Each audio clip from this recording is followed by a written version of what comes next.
Hi, everyone. My name is Leanne Ralstin, and like Andrea mentioned, I'm a career consultant with the WSU Carson College of Business. I help students in all aspects of their professional development. So I've been talking about interviewing and being a professional for many years now and enjoy it because I love seeing students succeed.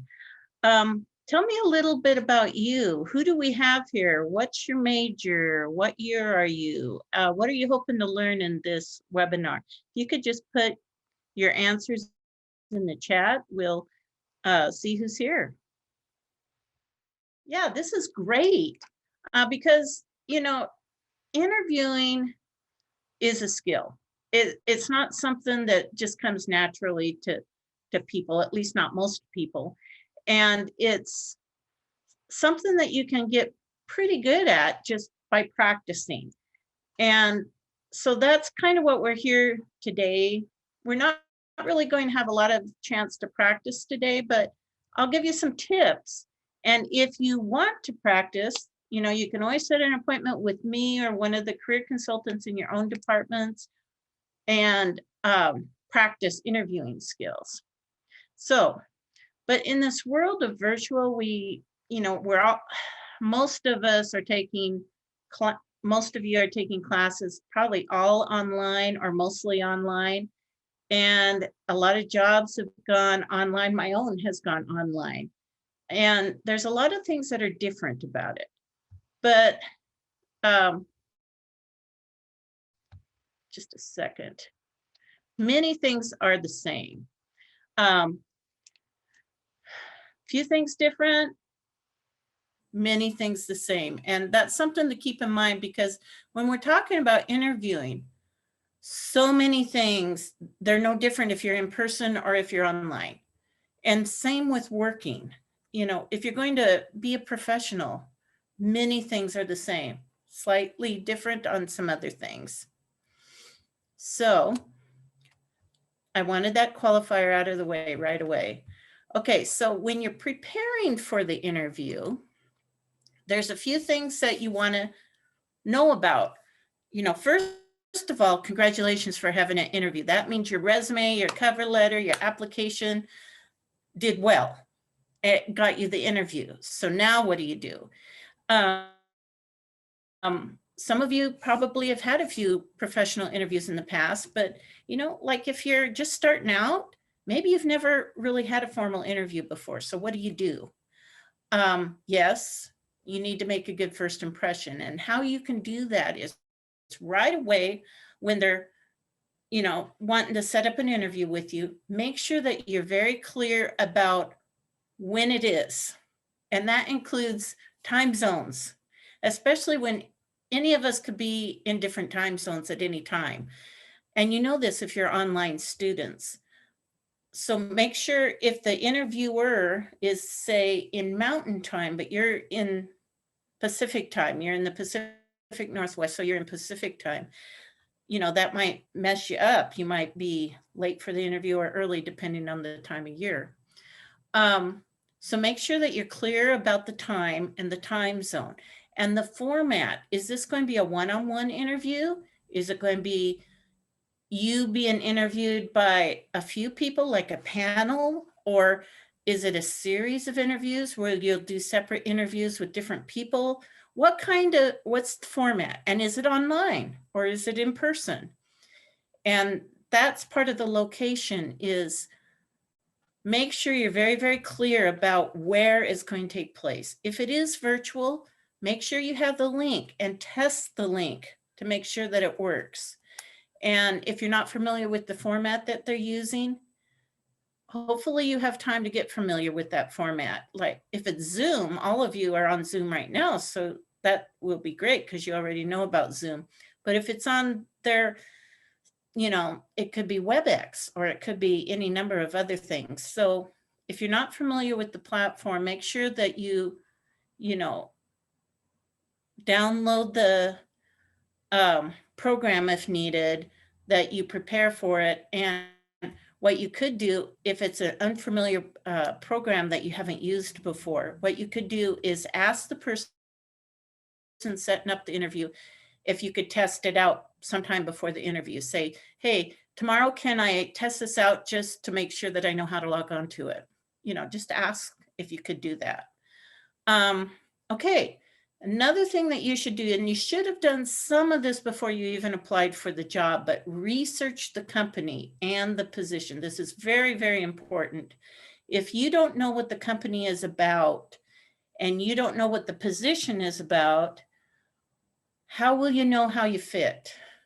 And yeah, your resume did its job by getting you the interview, but the interview is where you don't have to know everything about the company, but you need to know enough. You need to know what their main service or product is. You don't want to go into the interview and be surprised that this is a company that, I don't know, makes airplanes instead of selling insurance. That would, put you at a great disadvantage. So make sure that you know as much as you can about the position that you applied for and the company. Like, things about the company you might want to know is, like, what's their mission statement? What do they feel like is important to them? And how are you going to fit into that culture?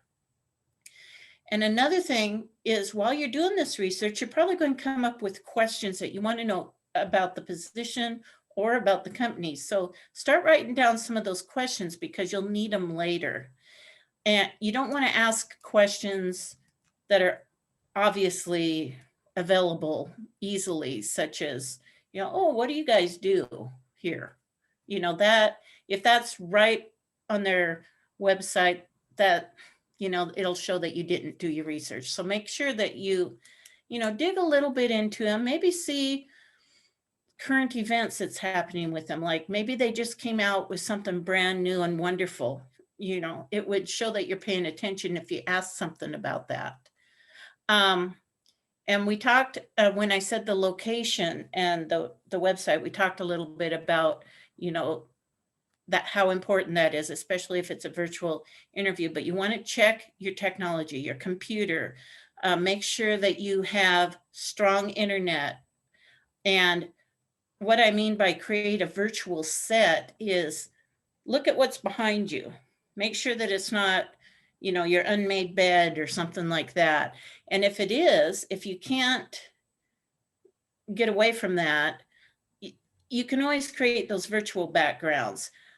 Make sure that it's a background that's pretty benign and not all crazy and with lots of movement. You want to put yourself across as a professional. Another thing that's, when they say create your virtual set, that's the lighting as well. Make sure that there's light coming onto your face. If it's all coming from behind you, you'll just look like a shadow. So be aware of these things. You're going to be wanting to set up. So probably not laying in your bed like you might do during a class, probably not so good. You want to, be setting up, to be looking at the camera. Well, basically where the camera's at. If you have to move your little icon that shows you, drag it up on the screen next to the camera, and that helps because I know myself, I get distracted when I see myself talking off in the corner, and I tend to look at that, and I've probably been doing that now. But as much as possible, drag it up to the camera, then it looks like you're looking them in the eye. And people like that when you're interviewing. Determine what you're going to wear. You don't want something that's distracting. You want to look a professional, and that usually means, kind of boring neutral colors. But if you're in an artistic field, that might change a little bit. But the main thing, typically, professional dress. You want to figure out, when you did your research on the company, you should figure out if it's kind of a formal company, such as most accounting firms are pretty formal, but a lot of like graphic arts, advertising kind of companies are less formal. And so figure out the formality and dress one step above. For instance, if the daily wear is a dress shirt and a tie, then maybe you want to put on a jacket or a cardigan or something. If the daily dress is t-shirts, maybe a polo shirt. or just a nice top of some sort, you know, just a little bit better than what you would dress if you worked there.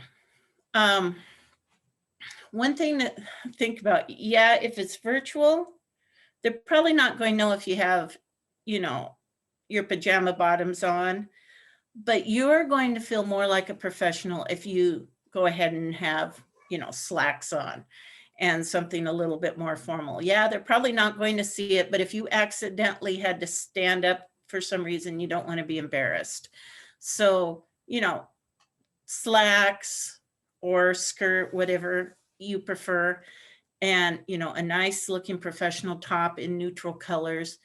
And be aware, you might want to practice, and we've all been, yeah, bright Hawaiian shirts and clown pants, and probably not, unless you're interviewing for a job as a clown. That might be, you know, something that you want to wear, but be aware of what it looks like.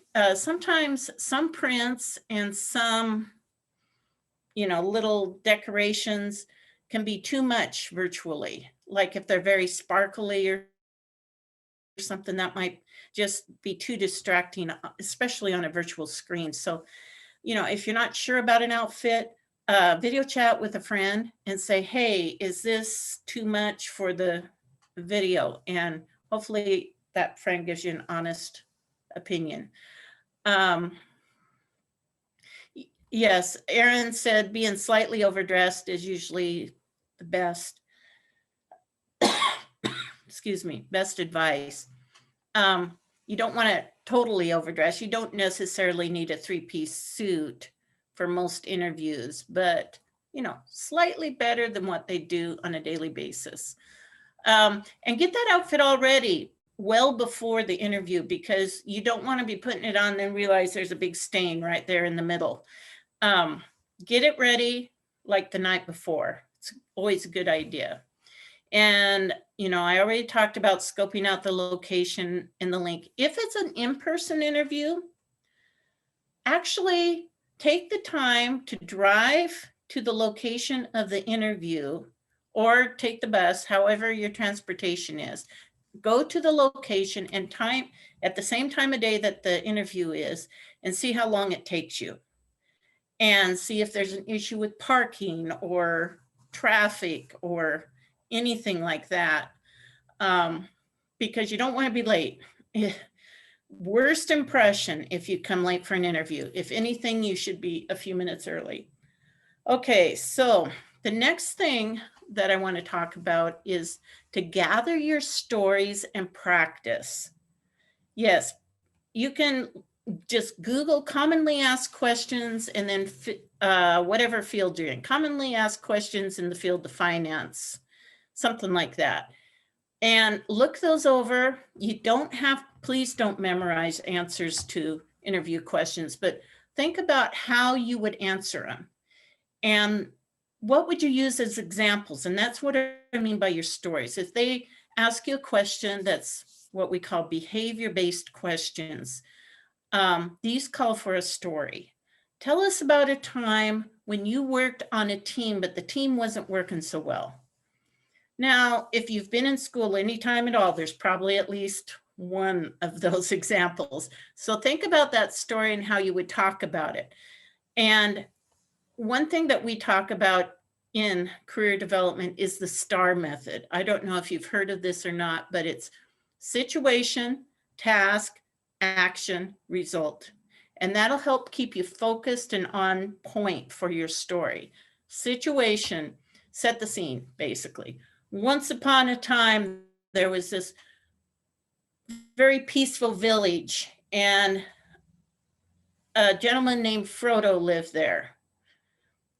Okay, he was given a task to get rid of a magical ring. That was his task. The action that he took was to go on this long trip to throw it into a volcano. And that's the action that he took. He threw it into the volcano. The result is the world was saved. He could go back to his peaceful village if he wants to. That's an example of telling a story. It's a story arc. Set the scene, tell us about the situation, Tell us what you had to do and what you did. That's the task and the action. And then the result or the outcome, because every good story has an ending. If it's a story that's you would call maybe negative, like a time where things didn't work out very well, part of your outcome or your result should be what you learned from it and how you would do things different. Because, you know, we've all had bad times here and there, things didn't turn out so right, but what I learned from it was X, Y, and Z. So, you know, even if it's kind of a negative story, tell us what you learned. Now, I also put there claim plus proof, because there's sometimes interview questions that don't really call for a story, but you don't want to answer them just yes or no. That's not enough. Say, I'm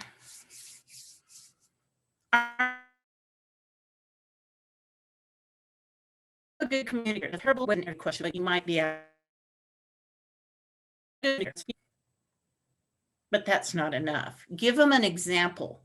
And that's what I mean.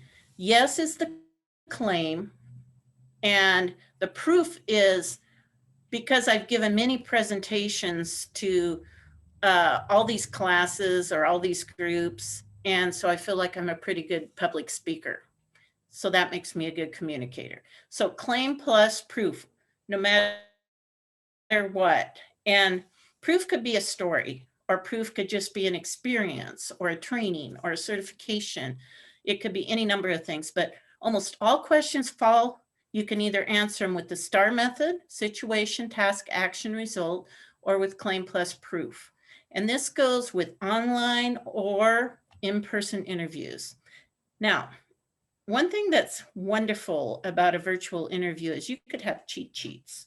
And by cheat sheets, I mean, have your resume in front of you. You could have your resume in front of you in an in-person interview as well. Your resume in front of you, if you gave them a cover letter, have that in front of you. Have a list of the questions that you want to ask them in front of you. Don't be typing on your computer when you're in the interview if it's virtual. That they will hear that tick, tick, tick, tick, tick. So don't be doing that. Don't be searching the internet for answers to questions. But you could have a few cheat sheets, and you might, one cheat sheet could be just a few keywords that remind you of your stories that will answer many commonly asked questions. So it's good to have those in front of you. And you could have them spread out on the table in front of you during a virtual interview. In an in-person interview, certainly you can have your resume out there, and certainly you can have a pad of paper with a pen and, you know, write little notes if you wanted to. It's a little harder in person to have the cheat sheets, but certainly it's a plus in a virtual interview.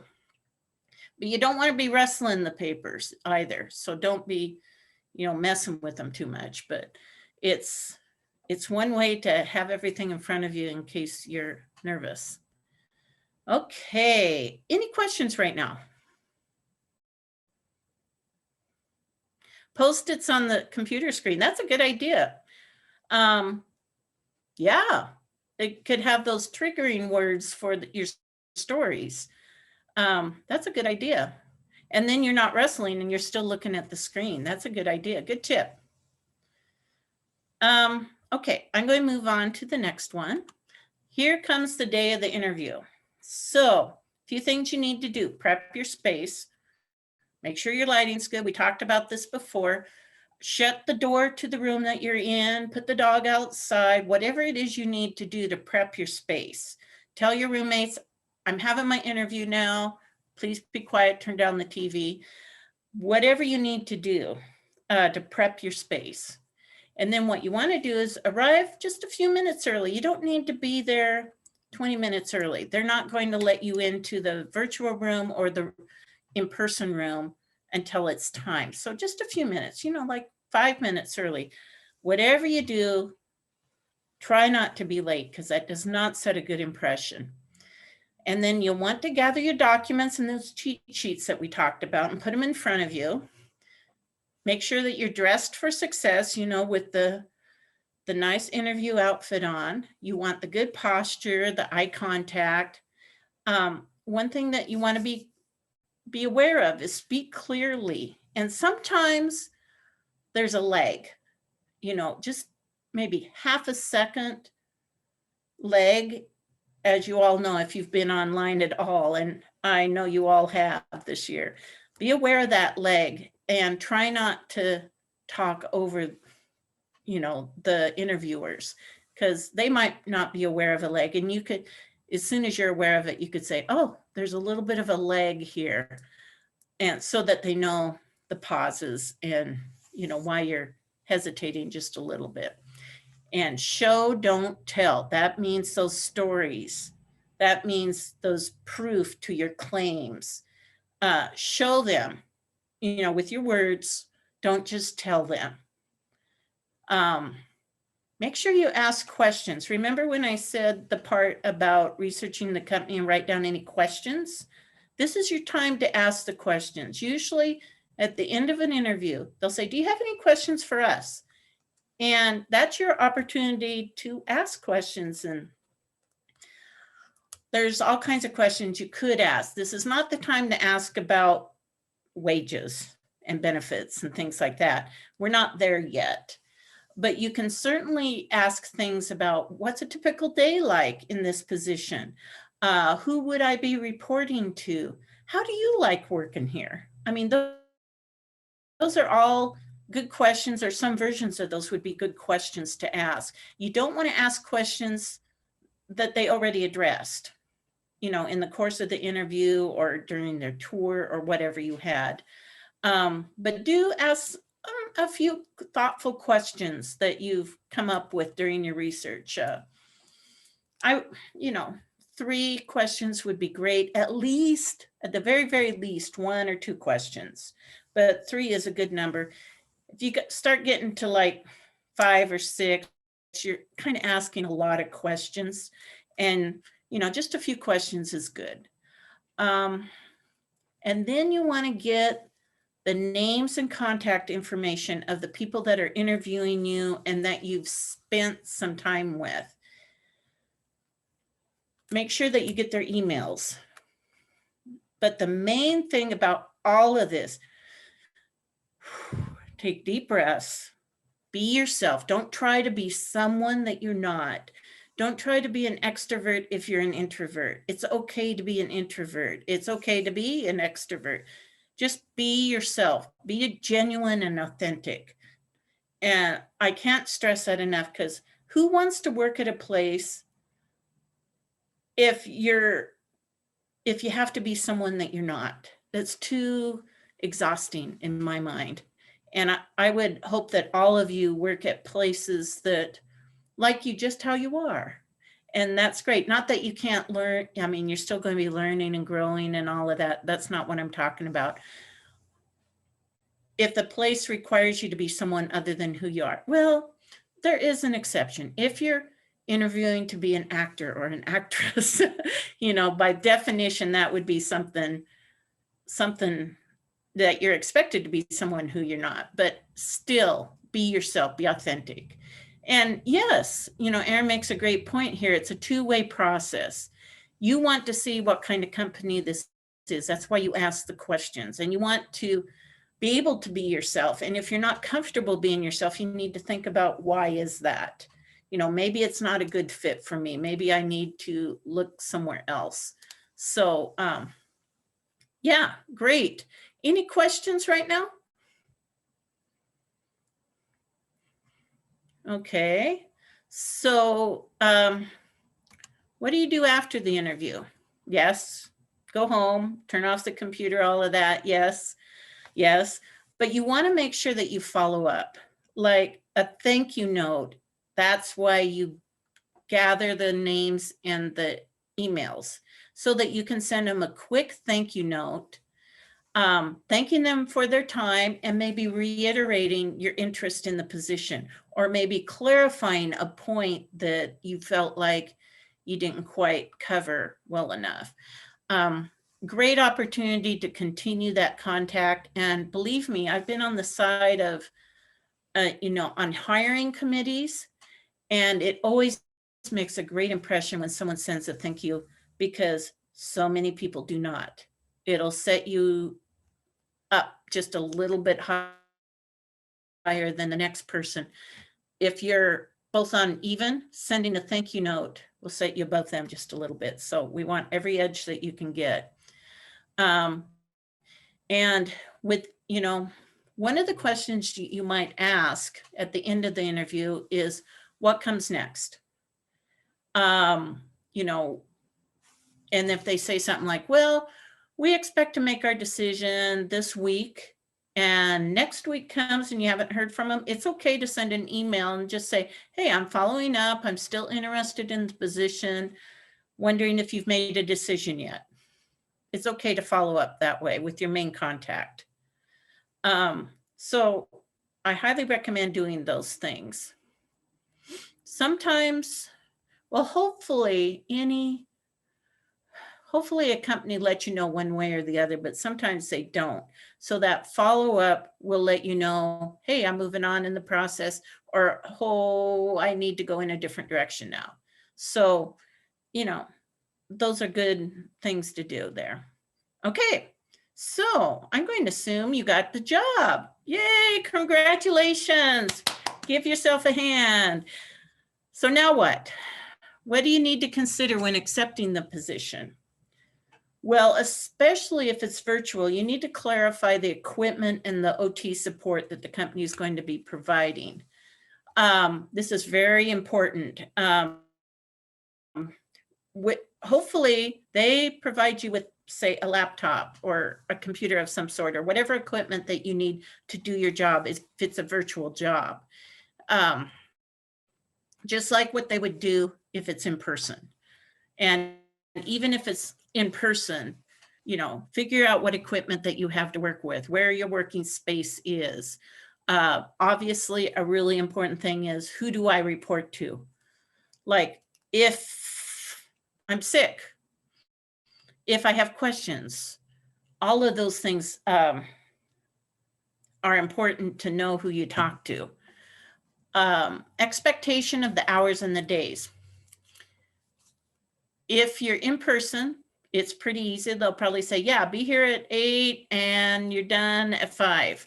But if you're virtual, what's the expectation of the hours and days? Is it the same as if you're in person, or is it something a little different?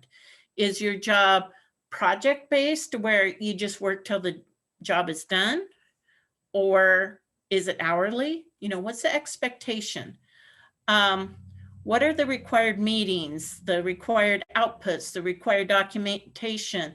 What processes do they use? All of these things you should try to figure out as quickly as you can, because if it's online, you're going to have to figure out how you're going to document all of this. How can you show your work, basically? And it's a little bit different. Do you submit your work via email? Do you submit it in a program? Do you make reports? What do you do? And clarify that right away as soon as you take the position. And, going back to dress codes, how do they want you to dress? Is there a dress code? Is there some expectations there? Do they want you to wear, the company polo shirt whenever you're online? What's the expectation? Another thing is, when WSU went all virtual just about a year ago, I didn't work from home. I worked from my office in the Carson Center for Student Success in the College of Business. And, I worked from my office. The internet's great on campus. And then when they said, okay, everyone go home and work, of course, I take my technology with me, but then I realized, oh, my home internet isn't really up to par with what I need, because I had a very, very minimum, because I didn't need more, but I had to boost up, the speed of my internet just a little bit. And a lot of internet companies just automatically did that for their customers. Every place is a little bit different.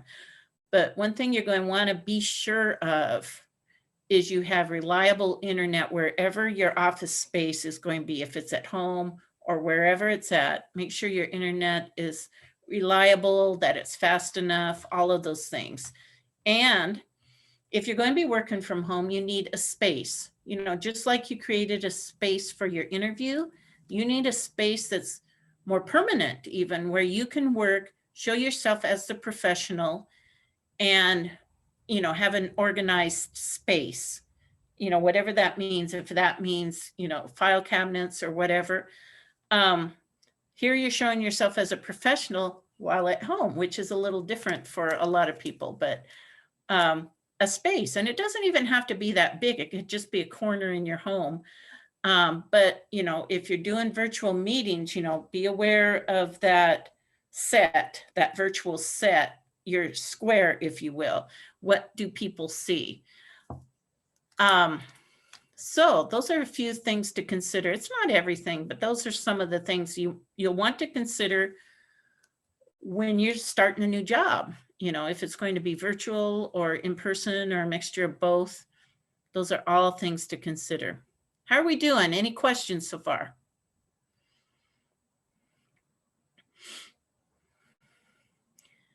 Okay, I'm going to move on here. This is something you need to realize too, is how do you stay healthy? Because working from home is very different than working in person. And as you all know, if you're global students, you know, it's just different. Some of the tips that, you know, I have developed is I make a point of interacting with friends and family outside of, you know, those that are outside of my work. I have friends within my work, but, you know, outside of work, make sure I have some social interaction, even if it's phone calls, even if it's more Zoom meetings, but have that interaction. And when you are having those meetings, those when you talk to your colleagues, your those that you work with, allow for some moments of that informal conversation, just like what you would do in the lunchroom if you're in person. You know, a little bit of that. Don't have it dominate your meetings, obviously, but, you know, a little bit of that is good for the psyche, I think.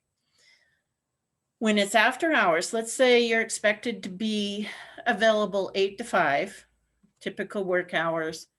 When it's 5, turn off the computer, walk away.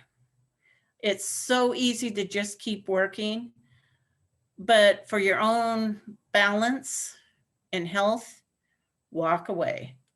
And that kind of goes along with taking breaks and time off as you need it. If, you know, it's okay to get up from the computer and go get a drink or go pet your dog or whatever you want to do. That's okay to take breaks like that as you need it. You would do it at the workplace as well, as you'd take those breaks. So make sure that you schedule those breaks. And, you know, if you need just, you know, if you're sick, take the time off. You know, just like you would if you're in person. Take a sick day if you know, woke up running a fever or whatever. Take that time off. Don't keep pushing through it. And one other tip that sometimes your home life will overlap your work life if you're working from home. You'll see sometimes my cat will jump on me and walk across the keyboard, and sometimes my grandkids are here and you'll see a little face peek in over the edge. That's okay. Everyone has a home life, and I think everyone's understanding of these sort of things. It's not the end of the world. Just, you know, try to minimize that. It's okay. It makes us all human, I think. And so don't worry so much about that, but, you know, do your best to, you know, show that professional face, but not to the expense of worrying too much. Like I said, if the cat walks across. Someone said how they take breaks even while doing their schoolwork. That's healthy. That's really good. You need to do that. Clear your mind. And it's no different with work. You can be very intense in something for a while, but you still need those mental breaks and those physical breaks. What I do is when I need the break, I just walk outside. You can see the window here. I have a pretty big backyard. I'll go outside and maybe I'll throw the ball a couple of times to my dog. I mean, it doesn't have to be a big deal, but yeah, you got to prevent that burnout because it's really easy in this virtual world for some people. Okay. Now, one other thing is resources. All of you have resources that maybe you haven't tapped into that you could. As students, you have career consultants and advisors such as myself. And, you know, Global Campus has advisors and career advisors. You have mentors, or you have access to mentors. For instance, this could be informal. It could be your Uncle Joe that's in the field that you're wanting to go into. That could be a great mentor. Or like at the Carson College of Business, we have the mentorship program there for any business students. And I'm sure all the other colleges have something similar, where we can match you up with a mentor in the field of your choice. Supervisors and colleagues at work could be a great resource. Don't be afraid to ask questions. When you know who your direct report is, they could be a great resource for you of showing you how things work together. And your colleagues, you can ask them questions too. They're doing similar things as you. You know, that informal conversations that you had that I mentioned before, those could be very valuable in learning how to navigate a new workplace. And as students, well, and even as, you know, even right after you graduate, you could go to career fairs and networking events. You can find these events on Handshake, and I have the link right there, wsu.joinhandshake.com. Go on there, log on, you can find events that are happening around campus. And, you know, of course, right now, almost all of them are virtual. So any of you, no matter where you're at, can join these things and learn about employers and other things. Let's see, and other resources that I think are very valuable when it comes to, you know, interviewing tips or being a professional or even resume tips, things like that. LinkedIn Learning is a great resource. If you're not on LinkedIn, I highly recommend you get on LinkedIn because it's it's professional networking. It's not like Facebook, for instance, or Twitter or things like that, which is more social. This is more about professionals networking with each other. It's great tool, but they have this part called LinkedIn Learning that, oh, so many topics, and you can just add to your resume or just get great tips for getting that job.